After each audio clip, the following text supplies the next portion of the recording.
একজন মায়ের সংসারে যে কত দায়িত্ব থাকে, কত কর্তব্য থাকে, সেটা মা না থাকলেই সেটা বোঝা যায়। আসলে আজ ২ দিন হইছে মা বাসা থেকে নেই, হসপিটালে আপুর সাথে রইছে। বাসায় শুধুমাত্র আমি, আমার ভাবি আর আমার ছোট বোন, আমরা ৩ জনেই সংসারে রইছি। কিন্তু আসলে মা সংসারে থাকাতে এত কাজ করতো সেটা জানতাম না। আসলে মা না থাকাতে বুঝতে পারতেছি যে আসলে মা যে সংসারের জন্য কতটা ত্যাগ স্বীকার করছে। আসলে আজ ২ দিন হইছে রান্না বান্না হয়তোবা এটা সিম্পল ব্যাপার, কিন্তু আসলে একটা পরিবারে বা একটা সংসারে একজন মা না থাকলে যে আসলে কোনো কিছু ভালো লাগে না, সংসার বা ঘরের সৌন্দর্যই বোধহয় মা। আসলে মা যখন বাসা থেকে চলে গেছে, এক কথা আপুর কাছে গেছে, প্রথম একটু ভালো লাগছিল, কিন্তু মানে অতটা মাকে করিনি। কিন্তু এখন বুঝতেছি যে আসলে সংসারে মায়ের কি গুরুত্ব। আমাদের পরিবারে ছোট থেকে যখন বড় হয়েছি তখন থেকেই দেখছি যে আমরা কখনো কাজ বাজ করিনি, সবসময় মা কাজ করে দিত। রান্না থেকে শুরু করে কখনো আমরা রান্নাঘরে যাইনি। যখন যেটা খাইতে মন হয়েছে, যখন যেটা খাইতে ইচ্ছা করছে, মাকে বলছি, মা বানাই দিচ্ছে।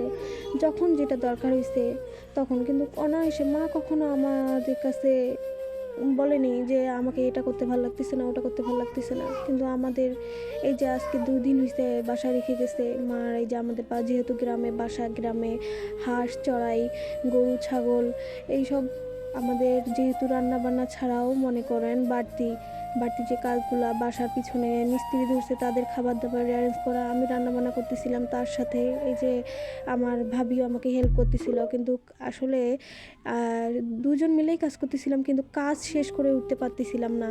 আমি যদি রান্নাঘরে ঢুকছি তাহলে আমার ভাবি গরু ছাগল হাঁস চড়াই এইসব দেখতেছিল, কিন্তু তারপরেও মা না থাকাতে আসলে এইসবের যে যত্ন, গরু ছাগল হাঁস চড়াই, অনেকগুলা আমাদের যেহেতু হাঁস মুরগি, এই মুরগিগুলো হারাই গেছে, হাঁস হারাই গেছে।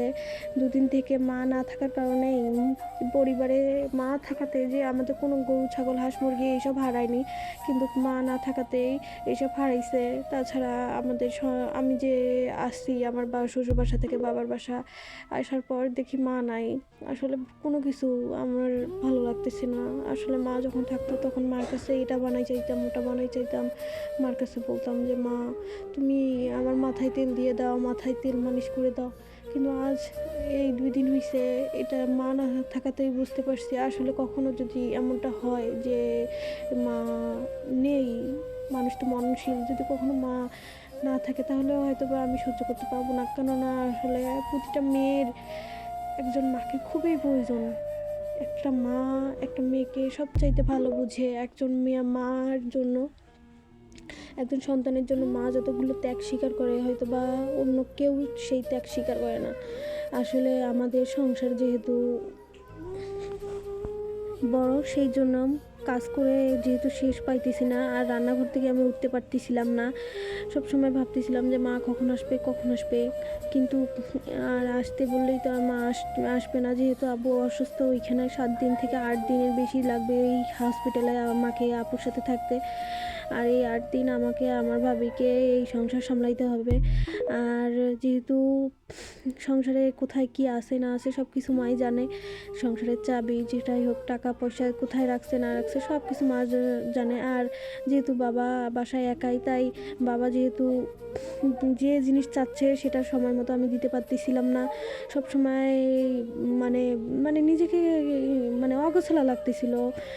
ভাবতেছিলাম যে মা এত কাজ, এত জিনিসপাতি এভাবে কিভাবে সে গোছায় রাখে, কিভাবে সে এত কিছু তার মাথায় থাকে।